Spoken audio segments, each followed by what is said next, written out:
Hello, everyone, and welcome to this edition of This Week in Hospitality Digital Marketing. I'm your host, Lauren Gray. We might be a little thin, and it just might be me today. We had to move the normally scheduled Wednesday at 12:30 Central Time to a Saturday. I found myself in San Jose, California for business and did not have the opportunity to step away during the normally scheduled time, so we had to do it here. Looking at the blab right now, my seat started and then it disappeared. So it looks like I have me, myself, and I. So I don't know right now whether or not I'm being seen or simply heard or neither of. But either way, we're going to continue forward with the program as scheduled and as outlined in our weekly sessions. Mr. Robert Cole, who is normally my cohort in crime in our sessions weekly, indicated that he might have some difficulty getting to today's session since it's on Saturday. And then most of the people that do join us find themselves underneath a lot of snow right now in the East Coast. For all of our friends and compatriots in the DC, the Charlotte, New York, Boston, pretty much the entire Eastern Seaboard, we hope things are going better than the news portrays and that you yourself still have power and heat and keep inside and are not caught out elsewhere from being at home and comfortable as this nasty storm passes by. So with that, we will move forward. Topics for today, as normal, and for those of you who have joined us before, we keep our sessions into less than 30 minutes total, and we try to keep it under 3 topics. The first being what tools are coming into the market that are useful or helpful for the hospitality industry for digital marketing. Then there's also current news, things that we should feel that are of interest. This is Robert's forte. He keeps a great pulse to the industry and comes up with great insights. And hopefully I can do some justice if Robert can't join us, that I can keep the topics relevant to this week as good as he can, or hopefully close. And then the third is techniques that have been used by myself or by those that have joined us and participating, both either using tools or the platforms themselves in different ways that have been positive specifically to hospitality. That's the unique feature of our weekly sessions. And that is that everything that we talk about is in relationship to hospitality. There are plenty of excellent professionals that are in the spaces of social media, paid services media, content media, web design, development, SEO optimization. But they're broad in their perspective. And it's not that they're not applicable to the hospitality industry, but we put a finer point to the pencil. We go over and bring all of those current thinkings and useful thinkings only as it relates to hospitality, and discard the things that just don't seem to have a good applicability or they're too far of a stretch currently to be able to be used. So that is our intended purpose. Those are the 3 categories of what we do. I see that Mr. Tim Peters has jumped over. Yes, Mr. Tim, we are. I believe we are. Can you join? And let's see if we are here and alive. He may not be seen. Can you see me?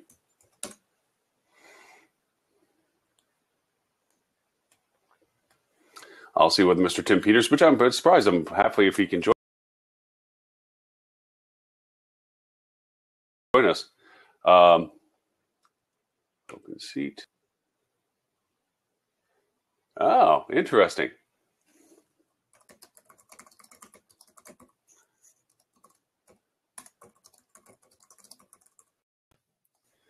We'll start the recording process at least. Come on, Mr. Computer. Let's make it happen. You got it. What's that? Audio, sound. Come on. Just a second. Headphones. Output, input. Headphones. The whole thing. Okay, can I hear you? Can you hear me? I can hear you just fine. Can you hear me? I can hear you. Yay! And technology. Wish it would work all the time. Today's being brought to you by Diet Coke, the choice of Diet Coke. And Star Trek, the new show. And Lauren, brace yourself. I may break some things here, and also, nope, it's breaking. I can't do it. Never mind. I'm looking. If I look right over here, I'm looking at 2 feet of snow, and it's still coming down. And it's still coming down, and it's still coming down sideways because the winds are crazy. So if I go dark, unbelievable. Well, first, if I go dark at any point during this, it's because the power went out. Thank you first off for making it to this level. I don't know. See, it's a mix. It's a mix here. I'm either thanking you because of the extreme effort to do this in the midst of adverse conditions, or there was nothing else to do but join the live. I'll leave that to you, Lauren. We're going to go with the first. I'll stick with the first. Well, I had this wonderful audio dialogue that apparently did not get recorded prior to your arrival of the intent of our weekly sessions on hospitality, digital marketing, and our format.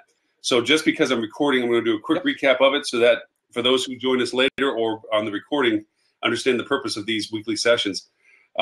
We spend 30 minutes each week discussing on 3 topics: new tools that are functionally usable in the hospitality industry for digital marketing, relevant and current news associated that might be relevant for hospitality people to keep track of so that it can influence their potential business. And the third is any useful techniques or things that have been done successfully by participants or what we bring to the table on using these tools and platforms for generating revenue business within the hospitality industry.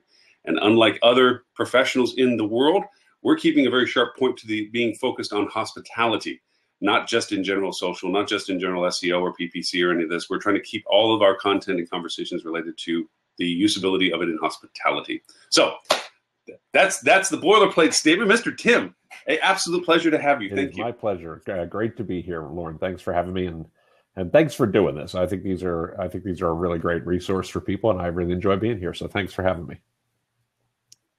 No worries. Actually, I was living again vicariously through your travel experiences. However, I was in San Jose. I just got back yesterday. I know you've been there a few times. It's so different being in San Jose and sitting with Google across the street and Facebook on the other side, and Evernote and Adobe, and everybody's there. Everybody's there. Oh yeah, for sure. And just the conversation talk to are just crazy. But anyway, I had a mild agenda, and of course, it's always been a loose agenda as to what we want to keep to. I'm going to take advantage of having the not rare really, but the unique opportunity of having you on the show to see you first. What things would you like to discuss that we can put into the context of today's conversation? Oh, geez. There on the spot. Yeah, I was not prepped for that. See, this is no worries. I have a soft agenda, so it's not as I didn't know if there was a burning thing that you wanted to throw on the. No, I think that I always like joining in on the conversation. I think you start some great conversations with these, Lauren. So I'm gonna kick it back to you, and I will chime in as I'm able. So please take it away. No, not a worry. Well, one thing I did want to throw into the conversation on today's topic, it seems to be becoming a more prevalent conversational topic. I see it in T-News, I see it in Hotel News Now, HotelNet, and that is the means of methodology of communicating with guests. It seems now we're getting a better focus on that wonderful middle part of the consumer journey, and that is the actual interaction while they're engaged with the properties. We've always talked about, or have heavily talked about, the acquisition of guests and the methodology of using the tools to get them. But it seems now there's more coming to market and more usability, like Hyatt's use of Messenger recently. And of course, the expanded use of Messenger to method of payment and use for Uber. It seems to be creeping into that. And then there's one that I brought that I thought was interesting when I came across it, and that's called Text Request. Let me put the link into our chat line now. It's a unique feature in the sense that it answers something that a lot of hotels, even back when I was in the hotels, wanted to do, but we just didn't have the scalable metrics to do it because it just the technology wasn't there. I mean, you had to have a unique phone number that the text could go to, and in turn, that had to be monitored by somebody and being able to be passed off to the next person because nobody can be 24/7 with this. And there just wasn't any sort of methodology or platform to do that with. And lo and behold, now there is. What do you think about that? Yeah, so it's interesting you bring this up. We're about to start piloting with a client of mine, and this is not, there's no fantastic pitch here yet because we're really just about to start testing. But Facebook now makes available for free to small businesses, and obviously hotels would qualify for this, free beacons that then allow you to do proximity marketing on property and targeted upselling and the like. Now we're about to test this, so I'd love to tell you, here's a case study where we've done this and we're seeing spectacular results. That's not true. What we've done is we've applied to Facebook and they're sending us the beacon, and then we're going to be testing some on-property tools for that, some on-property messaging to support that, right? So the restaurant, the spa, other activities that people can engage at the properties. One of the things that I think is very interesting about this, and I think Facebook has a hidden agenda here, I'm not going to lie, I think that they are very much focused on how they can deliver more targeted ads to people in a given location. That's the whole point of proximity marketing. Right. The other thing that I think that they will be doing with this down the road is that because the beacon actually connects with people from a proximity perspective, because it connects with folks from a mobile perspective, and because it connects with people from a Facebook login perspective, I think that they are going to be better equipped to validate that ads that people have seen on Facebook are actually bringing people into the location. So it can help us, connect some of the dots and tie together, I suspect, in the longer term, the effectiveness of advertising on social, specifically on Facebook, but on social more generally, and its ability to bring people into the property, as well as the way we're going to be using it, exactly as you were just talking about, Lauren, in terms of doing on-property marketing and in terms of actually driving more engagement with guests while they're there. I definitely think if you look at the work that a lot of the OTAs are doing in terms of providing some concierge level services, they are undoubtedly trying to get deeper into that space. So I think this is an area that hotels would be well served to look for opportunities, whether it's some of the tools that you mentioned, whether it's whether it's text request, whether it's something like Facebook Beacon, and see what you can get out of it. So no great case study to say, let me tell you about the rousing success and the thousands and millions of dollars we've made. That hasn't happened yet. This is a test, and we test and we learn and we find out if it works. And if it works, we do more of it. Oh, let's succumb to all the things that we have to compete with in the market and just make suppositions and vague, veiled enterprise decisions that have no connectivity in reality. Just like, yes, and it's a huge success for all the things that we're doing. It brings up a great point that we touched on last week quickly, but we didn't really go into depth, and that's a new platform called Checkmate. They're entering the space kind of hard. I think there's limitations to it only from a critique point of view, because it kind of addresses similarities to what has been attempted for and what most email-based distribution models for PMS interfaces create. And I'm sorry if I'm using too many acronyms for anybody listening to us later. Where you have your pre-arrival letter, which is an acknowledgement of your soon-to-be arrival, and of course any additional amenity propositions get posted into that. And then there's your post-stay engagement, which is how well did things go and so forth. And I think to that point, I think one of the criticisms I have is not to say to replace the post-stay survey, the post-stay contact, the post-transition to another method of communication. As it is, it's a little bit like reading an old report. I mean, I think one of the issues in our industry is that we love the fact that we can report on things, but we're usually historical and not predictive. And so we're looking at last month's numbers and we hand that to a client saying, this is your direct channel contributions and these are your percentages, this is your ups, your downs, your greens, your reds. And they're like, great, would have liked to have known this back in when it was happening, not after it happened, because I have a whole mess of other reports on my desk from my accounting department and my operations department that already told me the same damn thing and that month sucked. Right. Why couldn't you tell me this sooner so that we could have created actions on these things? And I think to that point, these types of levels of communications, just to transfer that process over and reporting, the dialogue that we have with our guests when they're at the hotels or at the restaurants or any hospitality-based business, we have a capture to bring them in, and we're very communicative. We seem to go very dark. We rely upon staff and interactions and that, but we don't have any feedback that's scalable at that time. And then after they get shot out the cannon at the other end of their experience with us, we're all eager about talking to them again. And I think that things like this text request, like you're talking about with beacons, where you can engage more actively during the process of them using our product, has a growth factor that is strong, because we can really begin to get immediate feedback, so we can create immediate actions, immediate responses beyond the complaint sessions, not beyond the ice machine on my floor didn't work on Twitter. Why not send somebody to fix it or bring me a bag of ice and make the exception? Instead, saying, here's a great dinner opportunity, or here's a great spa opportunity, like you're talking about with the usage of the beacons. That's exactly right. Yeah, the issue with something like Checkmate, and I don't want to be negative about this, because I think with any of these, it's a testing process, right? It's seeing what works for your property, it's seeing what works for your hotel. The folks who are behind Checkmate are very, very smart and very, very capable. What concerns me about it as a platform conceptually, it's very easy to go down a path of, the torches and pitchforks, right? We have to go storm somebody's castle and incite the villagers to riot. And I'm definitely not that kind of guy. At the same time, Checkmate has received a bunch of investment from Expedia. And what concerns me about a product like Checkmate specifically is the fact that it is enabling potentially the OTAs to get more involved in on-property in a way that may not set up hotels for long-term success. Doesn't mean it definitely will. Doesn't mean that this isn't necessarily a good option for folks. Just as I know of hotels who are using some of the tools that Priceline owns these days, like Boutique and like their RMS that I've completely blanked on the name of it, Price Match, and the like.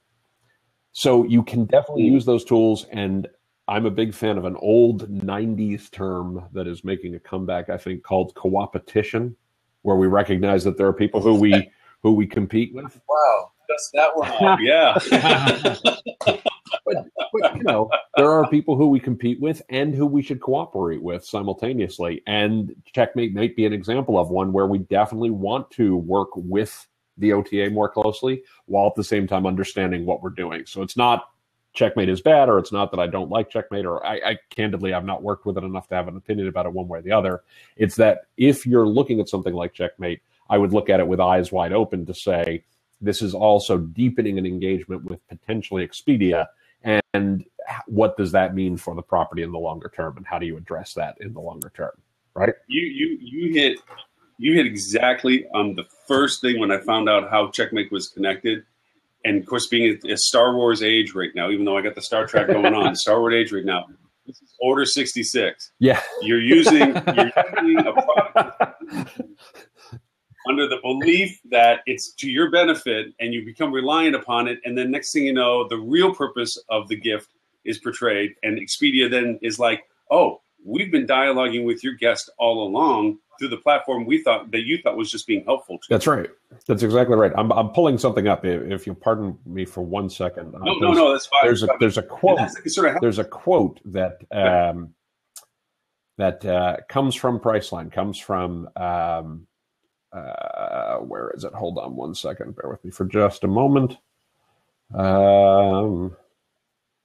I shouldn't just to fill time. I should actually fill it with meaningful talk, but I'm actually trying to read something simultaneously and find it. It's kind of funny. It does bring a point too as to who's reporting on these things. You have some reporters within the digital space for hospitality that are all positive about things like Checkmate and usability tools that are being provided with deep pockets elsewhere. Yeah, and then you have advocates of saying, guys, see the fleece. There's a wolf under there. And it may not be a wolf. I mean, I'm definitely not of the school that OTAs don't have their place and that you can't partner with OTAs in really effective ways, right, and that they do have deep pockets. And maybe one of the things we want to do is leverage their deep pockets as hotel marketers, as hotel operators, as hotel business people to allow them to play a role with some of this more advanced technology that an individual hotel might not be able to do. At the same time, we should only do that when we know what we're getting, right? Because to your point of if it looks like fleece, but underneath there's something other than just a sheep, we need to do that with a sense of awareness. We need to know that that's true, right? So here's the quote I was looking for. Darren Houston, CEO of Priceline, has said, much more importantly than a source of transactions. This is slightly long, by the way. I'm going to apologize. This will take just a moment. Much more importantly than a source of transactions, mobile is a chance to plumb the end-to-end user experience. Say you are looking for an accommodation on an iPad, but then you book on a PC, but then you show up at the hotel with your iPhone. All of that is plumbed to an account, and he means a Booking.com account. He goes on to say, I think of mobile in the short term as a positive to drive some bookings, but really in the longer term, it is increasing our value to the customer that would be very difficult for an independent hotel to do. And I would stretch that to include an individual hotel, not just an independent. So when you look at Booking Suite with Boutique and Hotel Ninjas and Price Match and Rocket Miles and AS Digital for restaurant booking, they are clearly saying we have the capabilities that not a lot of other people have to sort of tie together from an end-to-end perspective a total view of the guest. And that may be a great way for hotels to solve for that problem in Priceline's case, using Priceline's suite of offerings. Something like Checkmate might be a great way to do that, using Expedia's suite of offerings. Something like Facebook Beacons might be a great way to do that, using Facebook's suite of offerings, right? Google may offer a suite of offerings. Somebody, Sabre might offer a suite of offerings. Hebs might offer a suite of offerings. TravelClick might offer a suite of offerings. So the point isn't that hotels should go out and try to do this for themselves necessarily, because there's a lot of good toolkits out there that they can draw upon. They also should be aware, to your point precisely, Lauren, I think we agree wholeheartedly on this, is what comes with that suite of offerings. What are you giving up? What are you bringing to the table as the hotel in trade for this? And a lot of times it is the data about the guest, and who are you giving that data to, and what is that going to cost you in the longer term? So it's not that they're the bad guys. It's not that they're the evil empire, to continue the whole Star Wars metaphor here. No, I agree. It's finding that balance. True. I still think it's Order 66. Somewhere there's an Order 66 that's going to come out of this. But all said, I've always been an advocate and believe that, and we've done the same thing in any times that we've spoken at conferences and everything. If you're learning it from us, then we're ahead of you, which is fine. And if I give you a piece of a puzzle that you were missing and it created something of success for you, all boats rise with the tide. If the OTAs who are a partner in this with us, as much as they're a friend of me or what have you, is the fact that they're still relying upon the same business construct that we're building businesses for, or I should say hoteliers are building for. I tend to obsess about that. But these services only augment the value perspective from the guest usability, which is ultimately what we all want. We want the guest to feel that they're getting hospitality. And that's ultimately the best benefit of this. And to your point, eventually we're going to realize at what cost that may be in the sharing of data or collaboration for the tool usage or whatever it may be. So, and I think what you want as a hotel, what a hotelier should want out of this is an understanding of who does the data belong to, who has use of the data for the longer term. Because one of my long-term or long-standing terms that I use all the time is, when we talk about how we market a hotel any longer, content is king. I think that's still true. The context in which we provide that content is queen. It is co-equal in importance, and it is absolutely critical to ensure we understand what content is being consumed by what guest in what context. And if content is king and context is queen, then the data, it represents the crown jewels. The data is the thing that allows us to understand enough about the guest and enough about their context to bring those two things together in a seamless and effective format. And so if you're partnering with these frenemies, if you're working with these folks to actually do this effectively, to bring this kind of full circle back to using something like Text Request or using something like Facebook Beacons or using something like these other tools we've talked about, Checkmate, it is, what is your ownership? What is your custodianship of that data for the longer term so that you're set up to use it continually if, in fact, somewhere down the line, you decide to move from tool A to tool B and still provide the right hospitality to the guest? I think that's the key question you have to answer. True. We haven't had the chance. Some people have joined us, and I know that some people have exited. I don't know who's still retained with us without doing a quick scroll or muscular roll call, but we always keep an open invitation. We do have extra chairs. We always enjoy dialogue. I mean, Tim and I can talk for hours, so there's no issue about that. But for anybody that may have an opinion or insight or some perspective they would like to share, they're more than welcome to join the seat. We don't lock the seats down. We normally have pretty much a full repertoire, but I think because of the weather, which Tim has been so brave to fight against, and for those who might be stuck traveling because of the weather, I appreciate the comfort of me talking to myself on this. But it does bring up something else, and this is actually in the news at this point, which is usually the second aspect of our conversations when we do these, and that is the centralization of data, the providing of a CRM sourcing.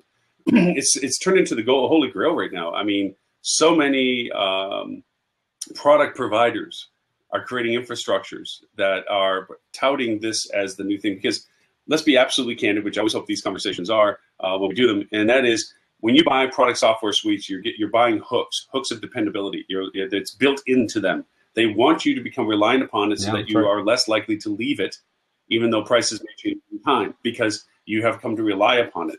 And because of the cost factor of pulling from it onto another platform is prohibitive, so you retain relationship with them, even though it may be not everything you wanted it to be, perhaps.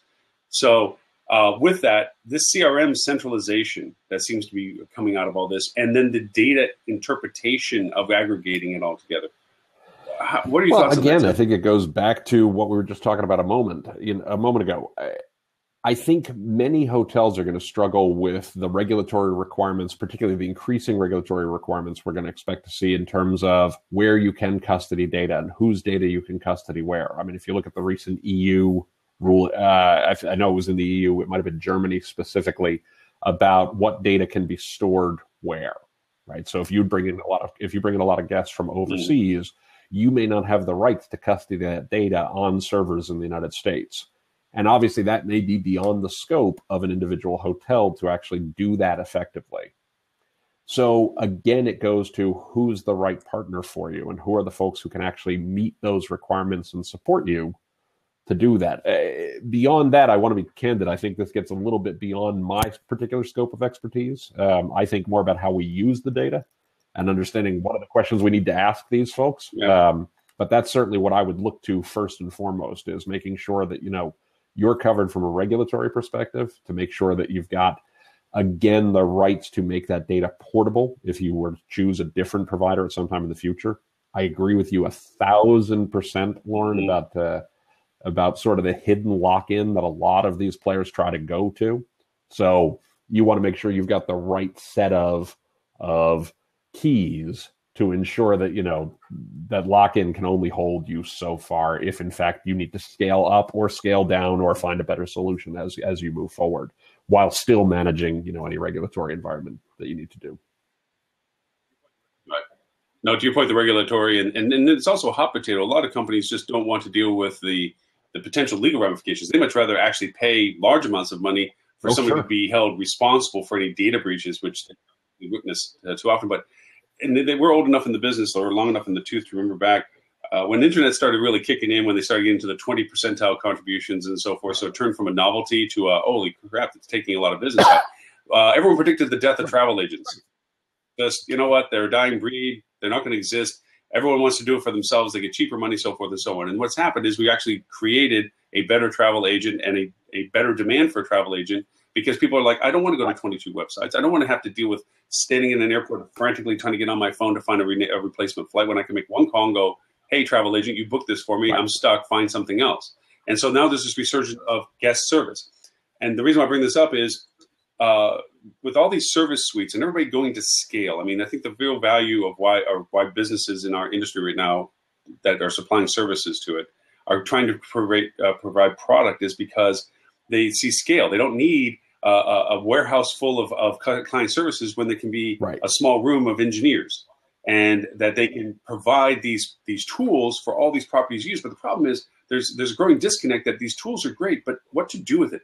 I think you and I both experienced from not only client perspective, but personal perspective. You show a report to somebody that gives a wealth of information, and they're not as well knowledgeable about it. To look at it, they hold it upside down almost, going, so where's the red and the green colors? What's good, what's bad? Why is this number? What can I action on these numbers? And so these tools are great, but with great interface to it, they bought a fancy car, but they're going to the grocery store. I think we're actually going to find people come back to the service side of it saying, look, I don't want to educate about myself about natural search versus direct bookings. Tell me, am I good? Am I bad? And what am I doing about it? That's exactly right. Well, you're probably familiar with Bill Fisher Travel. So I love Bill Fisher Travel. Yeah. I am not a customer of Bill Fisher Travel. I don't know many people who are customers of Bill Fisher Travel. But, for those who don't know Fisher, you pay an annual fee, and it is a non-trivial fee. I can't remember if it's 10 grand a year or if it's 100 grand a year, but it's a lot of money, whatever it is. I think there's a setup fee, but it is 10, if I remember right. I'm probably wrong, but I think it's 10 a year just after you paid your right. initiation. That's exactly right. Club Yes. And you don't get a website, you don't get a URL, you don't get an email address, you get a phone number. And when you dial that phone number, somebody answers on the first ring, and they said, this is so-and-so, how can I help you? Which really, ultimately, we're in the hospitality business. That's what we should be doing for our guests. That's what your reports should be showing. That's what the data should be telling you. Julie Ask of Forrester Research has a great line when she talks about data and how you use data to support your business. She always says, we're not looking for Big Brother. We're looking for Big Mother. It's not about, I love the line. I wish I'd come up with the line. I want that line so badly. Yeah. Right. Makes perfect sense. I talk about this all the time where, if a guest comes to your pool, so I'm going to bring this kind of full circle back to the original discussion we were having for a moment. If a guest comes to the pool at your hotel and they get a little message that pops up on their phone that says, we're having a 2-for-1 drink special right now on margaritas. Tap here and a server will be right over. Most guests would say, that's fantastic. I want to do that right now. Right? If it said, if the message popped up and said, we're having a 2-for-1 drink special on margaritas last night because we saw that you drank 20 of them over the last 2 days, right? One of those is creepy and Big Brothery, and the first one is more Big Mother. It's more, let me help you solve a problem that you might have. And I think that, and when I say a problem, I don't mean by the fact you're drinking too many margaritas. But it's that whole idea of how are you using any of these tools to actually facilitate a better guest experience? There is tons of data that suggests when people have a good experience, they write more reviews. When people write more reviews, we know this to be true, both from research that Cornell has done and my own specific experience, and I'm sure your own specific experience in the real world. When you get better reviews about your property, when people talk about your property more, when people say good things about your property more, you are actually able not only to drive increased occupancy, but to charge a premium for it. Bill Fisher is able to charge their clients 10 grand a year to join because they know they get a great service. And ultimately, that's what we want to do is we want to grow revenue. We want to grow profitable revenue. And we want to, take a bigger, actually deliver greater value to the guest for what they're paying us. And so I agree with you completely. It's about making sure you have the right data and then using that data in more of a Big Mother way than a Big Brother way. I love that statement. But, even to add to your point, and for those who may be listening or will listen to us later, you might pop in your head, well, if you're a Platinum Card American Express holder, you have the Centurion, or Centurion or whatever, you can reach out. And of course, but please understand that what Tim's talking about is this isn't about giving you advice. This isn't saying, and they can handle some things. Don't get me wrong, they can handle some things. This service is, it's done. It's when you call, the car shows up because you're stuck, not because you have to go find it or pay a credit card or make method of payment. It's done. It's handled. It's all handled. When you're staying at a hotel and you've been booked or walked out or you walked or something like this, the car pulls up and brings you to the next hotel. And you know that there's also somebody going to contact that hotel and they're going to get an earful of what they just did wrong. And you don't have to do anything. This is the level of what this is. This is well beyond. If I were stuck at Newark Airport right now because of the snow, and I said, but I really, really want to get to the AFC Championship game tomorrow night, the answer on the other end of the phone is, of course. Like that's... And there'll be a snowplow. Whatever it takes. The answer is yes, we'll have that handled for you, right? Just, sit tight. We'll get a couple minutes with what the solution is, Yeah. I mean... Yep. No, it's very true. And And that's the apex of what we're talking about. And again, this isn't our conversation. Tim and I, you and I have always shared the passion of hospitality. We just got into this side of the conversation because we know these are functionalities to create great hospitality. This isn't just about driving business to a property or to an establishment. This isn't about optimizing yieldability of the guest while they're at your property. And it's certainly not just about getting them back to your property for more money. This is about creating tool usages that create the hospitality in its core definition, which is providing that ability to say, how can I service you? How can I help you? How can I take care of you? And these kind of tools, whether it's the text request one, which might be a flash in the pan, or it might be a direction that people go. The usage of beacons for passivity. I mean, yes, you pointed out the push button notifications, but the data flow information that gets from it. So you see them go by the spa or they check the spa, and you know that you can create a pushover incentive value. I mean, that soft communication is adding to their value because they may not even know that there was an opportunity to go to the spa that you provided unless you knew that they were interested. I used to, so early in my career in travel, I worked with some brands in the economy sector. And somebody explained it to me so well one time. They said, these are not sexy hotels, right? These are low rate, a bed and a shower, right? I mean, this is not the kinds of places you go for a luxury vacation. So when we're talking about Bill Fisher, we're talking about somebody at the far end of the spectrum. Now I'm talking something about the other end of the spectrum. And I had somebody explain once to a room full of people, I heard somebody explain once to a room full of people that they said, it's not like we're, solving world hunger here. It's not like we're curing cancer here. But you have to remember, a lot of our guests pulled into this place tonight because they're taking their kids to Disney for the one vacation that they have this year. Or they're going to visit, their Aunt Ida, who they only get to see every so often. Or they're home because it's, mom's funeral or something like that. So, yeah, this isn't solving all the world's problems, but it's trying to make sure people have a great stay and a great experience, no matter where they're actually going to the next day, right? Nobody came here to stay here. They came here because they need a place to stay while they're getting on with whatever else matters in their life. And if you're a property who's at that level, you're not going to build these tools for yourself, right? Even if you're a small independent, if you're a B&B, if you're, something along those lines. So having the right partners makes a lot of sense, but always it's got to come back to how does it help you serve the guests you're seeing today and set you up to attract more guests tomorrow who you can serve well then. And I think that's ultimately what you're trying to get to, right? And if they can help you do that, it's probably a good play. And if not, that's probably not the folks you want to be talking to. True. I hope in future discussions we get to, every week we always have our topics, which are wonderful. But I think one of the ones I'd love to talk to is that people are easy to point to the successes for definable destination marketing. I mean, it's hard not to screw up going to Miami on South Beach. It's hard not to screw up going to Key West. It's hard not to screw up going to Lake Placid and stuff. It's really hard to say I have a hotel between here and nowhere that was built for a company that no longer exists in the city that it's in, and it's a tier that is for service, not for necessary luxury by any means. And how do I get business?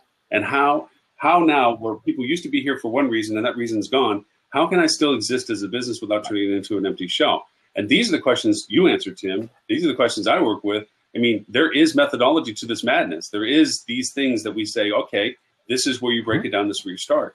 And those are the conversations I think some people want to hear too, is that, it's great that we talk about the successes when they look like easy successes to be made. But for every one success, there's 15 failures, 10 failures that happened before that made that work. Well, it's funny because at the other end of my career, working for a hotel company directly, I worked for the leading hotels of the world, which are the finest luxury properties in the world.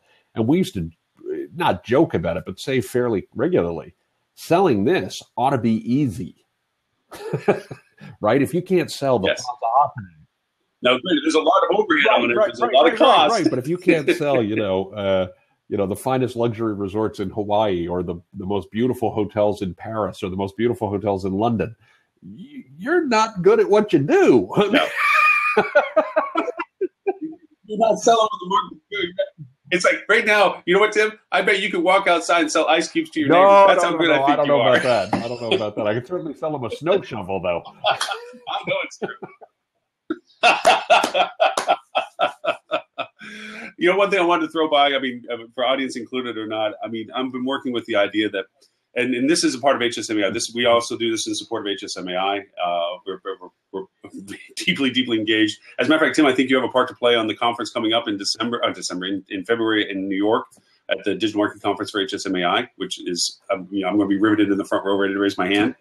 And there's a lot there that is by far, if you're in the industry, it's worth the effort to be made out there.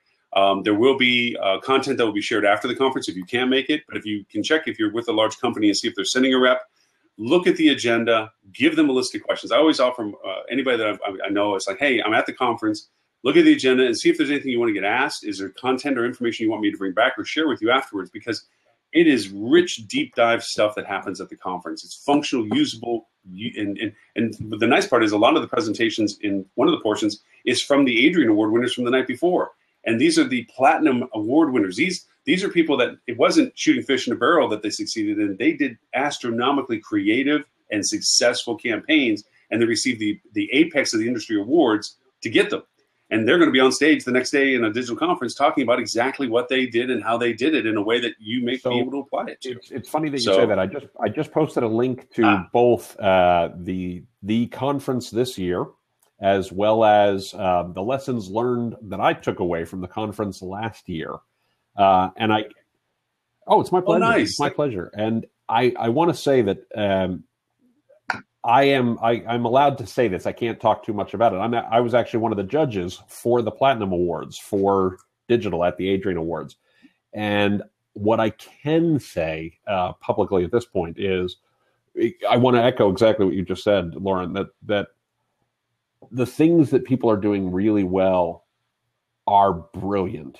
And some of them are brilliant but obvious and would be easily replicated as you go forward. I can't get into the specifics. Obviously, I can't go into any details until after the conference, but I can tell you exactly what you said. These are folks who are solving the same challenges that most hotels are dealing with all day, every day, and doing it really, really well. And in some cases, in ways that aren't that hard for you to pick up and learn from. So I would strongly echo what you're saying, Lauren, that people should definitely check out the conference, should definitely sign up and visit if they can, or make sure that somebody else from their property or from their hotel company is attending. And if I can do the shameless plug, by all means, check out the lessons learned from last year on my blog, because every year I take something away. Every year I walk away with things that I learn continually. It's a great experience. Yeah, me too. One thing I was going to propose, Tim, since I have you here live, and we haven't anybody who's joined us in the other chairs, and we're close to the end anyway, is I haven't been able to convince that we need to do a live version of the conference yet. Maybe in years to come, that will be a decision to be made. It seems to be a trend that is successful for other conferences. In the meanwhile, however, yes, live stream. I'd love to do a Periscope, but I think it's an injustice to do it for those who have paid to attend, that those who didn't get the same benefit of product. So I'm in league with the idea that, no, I'm not going to do a live broadcast, nor should anybody attending the conference, because it hasn't been configured that way. But I will be doing a live blabcast from there between breakout sessions and not. I'll also do a recap and do some podcast interviews for the podcast that I do for that as well. And I might try to do a live Periscope of feedback from people coming out of some of the sessions, so that some people can get a sense of the culture that exists at the conference at the time that it's running, which is always unique. It's a microcosm. It's a small ecosystem that you live in for joyously at least a day, that you get to geek out and talk, and people don't glaze over when you're talking about concepts that most people tend to look at you and go, that's nice, go talk to somebody else. So that's a little bit, but I think afterwards what I'd love to do is to do a recap with you, with other attendees that we have with it that have a valid opinion to the process, and maybe do blabcasts for the few weeks afterwards, kind of recapping some of the sessions in a way for those who weren't there to understand what they should have taken away had they been there, and as a way of continuing on the content from the conference now that it was shareable for the attendees. What do you think, dude? I think it's a great idea. I mean, I will tell you, I post this list of lessons learned from the conference each year for the last several years, and I can tell you, it's both popular content. It gets shared a lot, and I think people get a lot of value out of it. And literally, it's just the things that I took away personally. So I would love to hear not just what I took away, but what did you take away? What did Robert Cole take away? What did Julie Jones take away? just get some really deep insights from people who are just brilliant thinkers about the industry, and hear what they've taken away, because it's always fascinating to, to learn what other people are learning. Mm-hmm. I don't know if anybody's familiar with I guess it's an old tale from Greece, way that far back. Hammurabi's knot, and it was supposedly there was a city that could only be conquered by somebody that could break untie the knot that sealed the gates to the city. Yeah, and that the guy just walked up and went and cut it in half. It's that's the type of people that are at these conferences. You think there's this insurmountable problem of complexities and issues, and you paint yourself in a corner with strategic rethinking. And somebody walks up that's at this conference that is so involved, people that you've mentioned, yourself included, and it's like, no, chink. This is the core. This is the solution. And you sit back with such utter stunment. It's like, wow, how simplistic. Those are the defining moments, when it's like something so complex was so simply defined. That's the thing I think I get most from the conferences. Well, there's a guy named Douglas Hubbard who runs a company called Hubbard Research, who wrote a great book a couple of years ago called How to Measure Anything. It's finding the value of intangibles in business. It's a really neat book. And one of the things that he always talks about is that, there's always more information out there than you think there is, right? More people, your problem probably isn't as unique as you think it is. There may already be an existing solution out there for your problem. And what you're saying, I completely agree with, because, you listen to folks at the conference, you listen to the people who you're talking to in the hallways at the conference, and they're facing the same challenges. And in many cases, they may not have solved the whole problem you have, but if they solve, 70% of it or 80% of it, you're in so much a better position to then just figure out how you're going to top up the next little bit. Yeah. Sometimes it's just that missing piece to the puzzle, or a perspective that you didn't have that give you clarity. And that's again, the joyous part of the conference to a point. Well, we didn't get to our third section. I mean, I appreciate we're getting a resurgence of attendees to our chat here so far. I mean, we've had a total of, I think, 30 pop in and out, and a few that's been here. Always welcome for anybody to join, although we're kind of getting to the last portion of all this. We usually try to wrap up our conversations with useful techniques that are out there that have been used, or what platforms have been used, and so forth. And I had a loose agenda item of talking about Banjo. And I know you and I have talked about Banjo before. I'm going to throw the link in here in just a moment. I want to throw one link in. With the site that I have on here, this is if you want to see any of the Blabcasts historically, and this one after it's done recording, because we're recording it, we post it up afterwards anyway. You can go to that link, and all of the Blabcasts are there for you to recap back with some of the topics assigned to them. We started getting smarter. Started getting smarter the more we did this. We've been doing this now for a little over half a year, every week. And early on, we just talked, and then as we got closer, I began realizing we should start writing down some agenda stuff. So the latter Blabcasts have the outlines as to what we were talking about. The earlier ones are potluck. You get to just pick one and hope we talked about something interesting. But anyway, thoughts on Banjo. You know Banjo. I'm going to put the link up for what it is. I bring it up in context of using it for hyperlocal marketing. I do have a couple examples of how I've used it. I don't know if you've used it. I know we can talk about GeoFeedy and a lot of other ones that geofence as well. There's one out there that we talked about weeks ago about Gravy. What are your thoughts on hyperlocal? I think I have a couple clients where we've worked with hyperlocal, and we've done some geo-targeted in that sense. At least in my experience, and Lauren, I'd love to hear your take on this. We've had less success on the hotel side, much more success on the restaurant side, on the spa side, on the golf side, the ancillary services, where we've seen solid results in terms of actually reaching people locally, reaching people with what's going on locally, understanding a lot of the trending topics that are happening and how you can actually chime in on those in a way that gets some awareness and gets people talking about you in a positive way.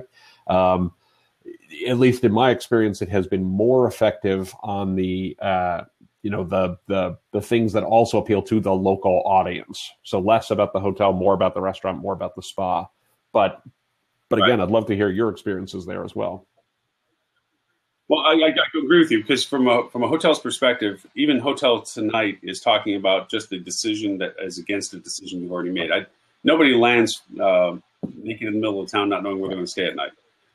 So the Hotel Tonight has already shown, and they've demonstrated in articles that they've shared with others, is that theirs is a competitor for price point within time of opportunity. You land at the airport, you just want to confirm you get the right direction you want to go.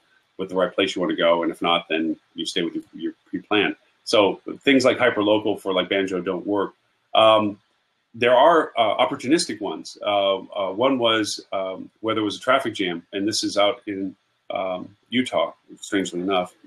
Salt Lake City, there was something from the event that happened, and one hotel was just outside the purview of the accident, and there was a lock that people couldn't get out from the area, and weather was coming through. And so they targeted the people that were pretty much still in the general area of the event, saying that they were offering a discount rate for if they just want to come over to the hotel. That's the only example that I've seen of immediacy and hyperlocation usage for it. The other was, of course, Facebook's usage where you can target the address of your competitor and define who is a local within that radius, who is a visitor within that radius, and who's a traveler within that radius. And then there's a resurgence of business for the return guests coming to market that you were able to target. So there's that it's a hyperlocal thing, but it's got a delayed trigger to it. It comes later when they come back to market, not so much that you're yanking them out to unless you want to follow the hashtag I hate XYZ hotel, in which you can then flag them for an auto reply saying, if you check out, I'll pay your cancellation fee and come over to my hotel. That's been something of a case study. But yeah, to your point, restaurants, by far restaurants. My best examples of Banjo usage is with restaurants. I have nothing directly with a spa, but I do have a lot with the restaurants, to your point, yes. And I put the link through for anybody that's listening to us later or currently with us now, the Ben.Joe. It's kind of spooky. But it's also very informative for news. I've gotten to really personally rely on it as a news source, tracking things that just don't, there's that level of popularity that news decides whether it gets shown on their casts or doesn't get shown on their casts. And when you follow things like Banjo, you find there's a lot of stuff going on that just doesn't make that threshold, but is interesting enough. It's funny that you bring up, you actually reminded me, one of the Platinum Award winners last year, and I feel really bad about this. I could look them up. I don't remember the hotel chain off the top of my head. But one of the Platinum Award winners last year at the Adrian Awards specifically was doing hyperlocal in terms of understanding things like flight cancellations at airports, which is not top of mind for today. And we're bidding against Expedia and bidding against Booking.com and folks like that very effectively.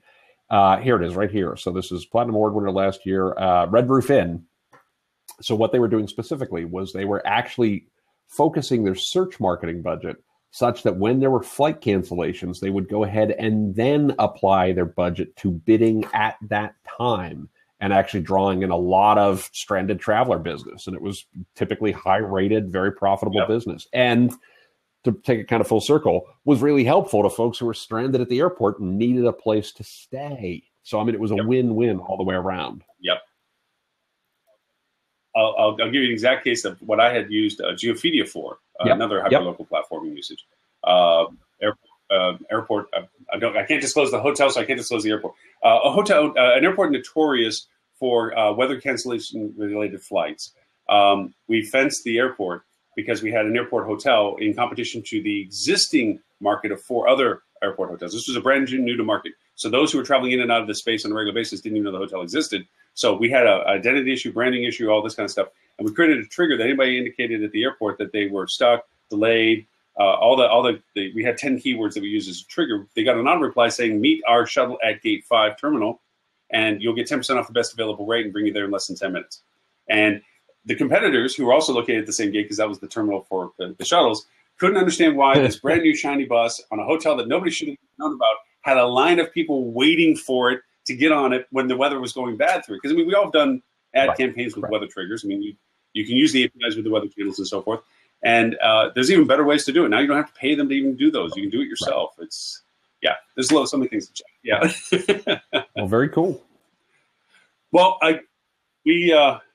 what was supposed to be a half hour turns out longer, but I got to say, and this is just a personal thing, I think by limiting it to 30 minutes, as much as I like to think that's a snackable amount of time, we seem to get a resurgence of people. For the times I've ever run over 30 minutes, we tend to get a resurgence of people because they either didn't look at us when they first saw us live or saw that we're still around after they've looked at whatever they were interested in.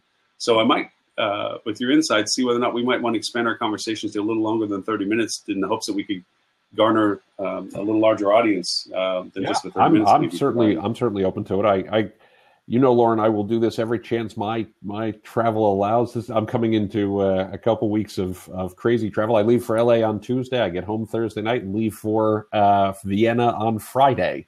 So it's going to be a crazy couple of weeks, but I do look forward to the next one. I will make my very best effort to be here, and I hope I get to see you and Robert and the rest of the crowd. And I guarantee I'll be watching the replay if I don't make it live, because it's always a great learning. I sincerely appreciate it. And we'll work on whether Wednesday's the best date, because you indicated that maybe earlier in the week might be something. And seeing how we're doing on Saturday and we're getting a good response to people means that maybe we need to rethink the timestamp as to when we do the show. So I'll get feedback with you in the coming weeks. Safe travels for both of your trips. Vienna, of course, will be a painful one. But I'm sure you must do what you must do. Not that LA is a bad place to go to, but if you had to pay the two, not compared to what I'm looking at right now. I'm staring at climbing snow. Well, I'm in Dallas, so I'm not gonna jinx it by saying, "Oh, weather's fine and beautiful," because gosh knows it can change here fast enough as well. So, thank you so much for the topics. Thank you so much for the discussion. As always, it's a very, very awesome pleasure to be able to sit and chat with you on stuff. So, oh yeah, there it is. Yeah, and there it is. That's still falling and falling as we speak. And I still say you could go outside right now and be selling ice cubes, because I know you can do it. Very kind. Tim, thank you so much again. And for everyone else that joined us, a pleasure to have you all. And hopefully next time ask questions and join if you'd like to. And this concludes this week in hospitality digital marketing. Thanks, everyone. Bye.